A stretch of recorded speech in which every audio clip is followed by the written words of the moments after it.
الحمد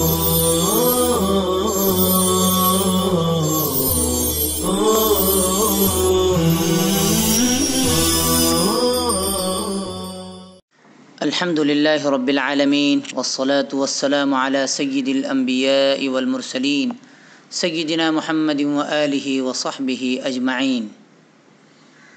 طلبہ عزیز، آج ہم حدیث نمبر 78 سے اپنے درس کا آغاز کر رہے ہیں۔ بسم اللہ الرحمن الرحیم۔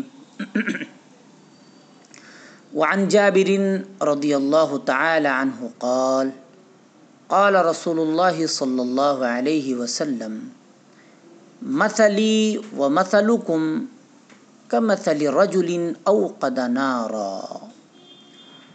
حضرت جابر رضی اللہ تعالیٰ عنہ سے روایت ہے، رسول اللہ صلی اللہ علیہ وسلم نے فرمایا، میری اور تمہاری مثال اس آدمی کی طرح ہے جس نے آگ جلائی، فجعل الجنادب والفراش یقعن فیہا، تو پتنگے اور پروانے اس میں گرنے لگے، وَهُوَ يَذُبُّهُنَّ عَنْهَا، اور وہ انہیں اس آگ سے دور ہٹاتا رہے۔ وَأَنَا آخِذٌ بِحُجَزِكُمْ عَنِ النَّارِ، میں بھی تمہاری کمروں سے پکڑ پکڑ کر تمہیں جہنم کی آگ سے بچا رہا ہوں، تمہاری پشتوں سے پکڑ پکڑ کر تمہیں جہنم کی آگ سے بچا رہا ہوں۔ وَأَنْتُمْ تَفَلَّتُونَ مِنْ يَدَيَّ، لیکن تم میرے ہاتھوں سے چھوٹے جاتے ہو اور نار جہنم میں گرتے جاتے ہو۔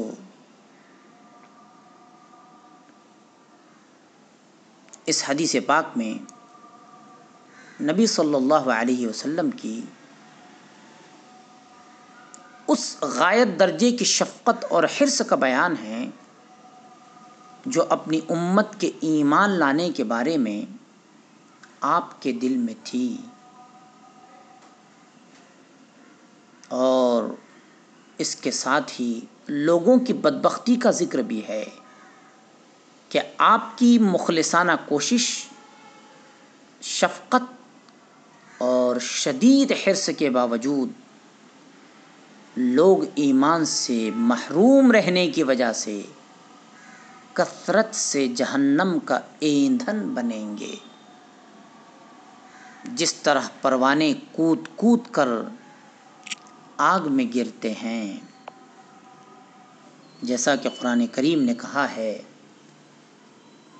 یعنی غایت درجے کی شفقت اور حرص کو قرآن کریم نے، آپ صلی اللہ علیہ وسلم کی غایت درجے کی شفقت اور حرص کو قرآن کریم نے اپنے نرالے انداز میں یوں بیان فرمایا ہے، لَقَدْ جَاءَكُمْ رَسُولٌ مِّنْ أَنفُسِكُمْ عَزِيزٌ عَلَيْهِ مَا عَنِتُّمْ حَرِيصٌ عَلَيْكُمْ بِالْمُؤْمِنِينَ رَءُوفٌ رَحِيمٌ۔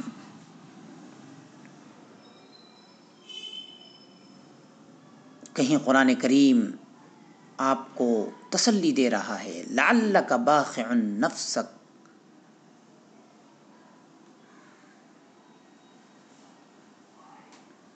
بہرحال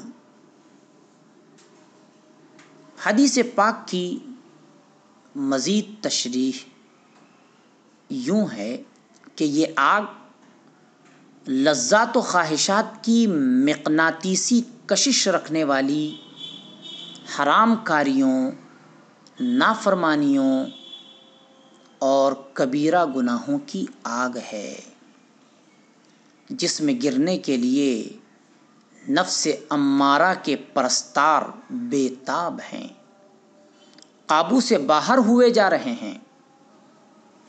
اور اللہ کے رسول صلی اللہ علیہ وسلم رات دن ممنوعات چیزوں اور کاموں سے بلا استثناء دور رہنے کی تاکید فرما رہے ہیں،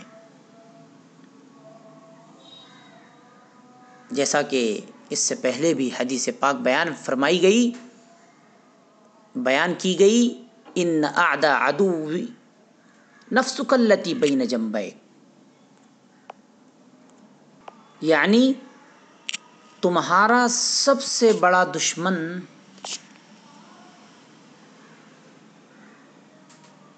تمہارا نفس ہے جو تمہارے پہلو میں بیٹھا ہوا ہے۔ لیکن اس مکار نفس کی دعوت پر لبیک کہنے والے نبی رحمت صلی اللہ علیہ وسلم کی اس شدید ممانعت کے باوجود پروانوں کی طرح اس آگ میں گرنے کے لیے بے تاب ہیں، قابو سے باہر ہوئے جا رہے ہیں۔ مکار نفس نے لذتوں اور خواہشات نفسانی کا ایسا سبز باغ دکھایا ہے کہ ہادی رحمت صلی اللہ علیہ وسلم کی تنبیہ،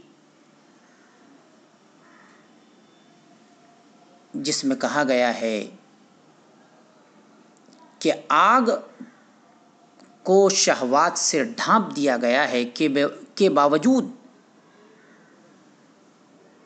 اس دشمن یعنی نفس کا بچھایا ہوا جال ایسا ہم رنگ زمین ہے کہ بے ساختہ اس میں گرفتار ہوئے چلے جا رہے ہیں۔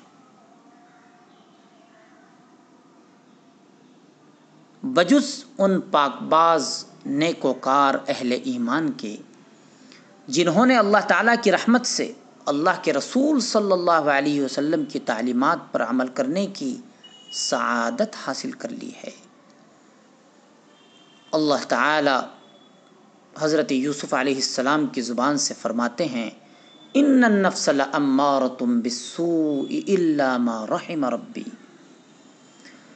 بلا شبہ نفس تو بے حد برائیوں کا حکم دیتا ہے بجز اس کے جس پر میرا رب رحم فرمائے۔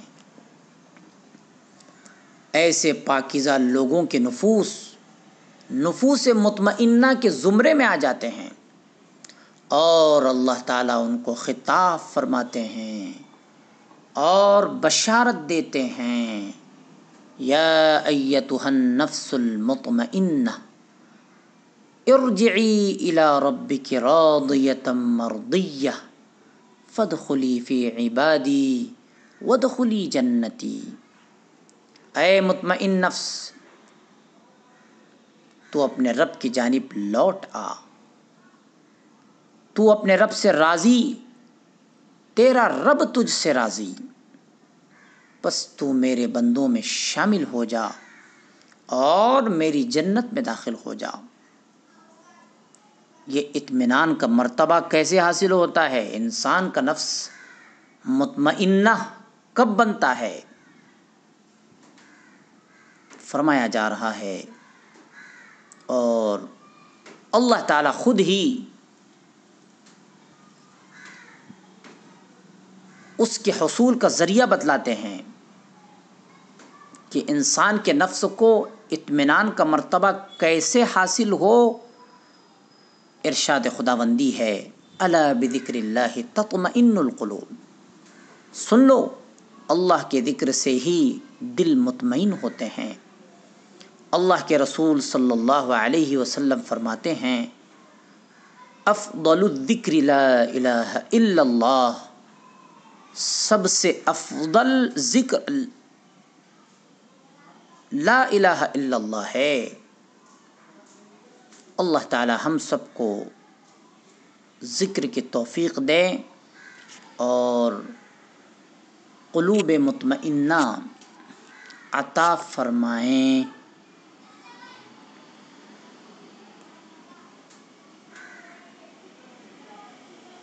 حدیث میں پاک میں کہا گیا وَأَنْتُمْ تَفَلَّتُونَ مِنْ يَدَيَّ، کہ تم میرے ہاتھ سے نکل کر اس میں گر رہے تھے۔ اس جملے میں کفار کی حالت کا ذکر ہے باوجود آپ صلی اللہ علیہ وسلم کی شب و روز کی محنت اور حرص کے کفار اسلام میں داخل ہو جائیں، دوسری طرف کفار اسلام سے محروم ہو رہے تھے،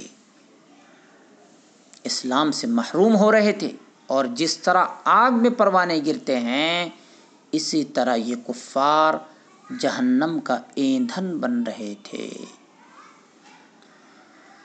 وصلی اللہ تعالی علی خیر خلقہ سیدنا محمد وآلہ وصحبہ اجمعین برحمتک یا ارحم الراحمین۔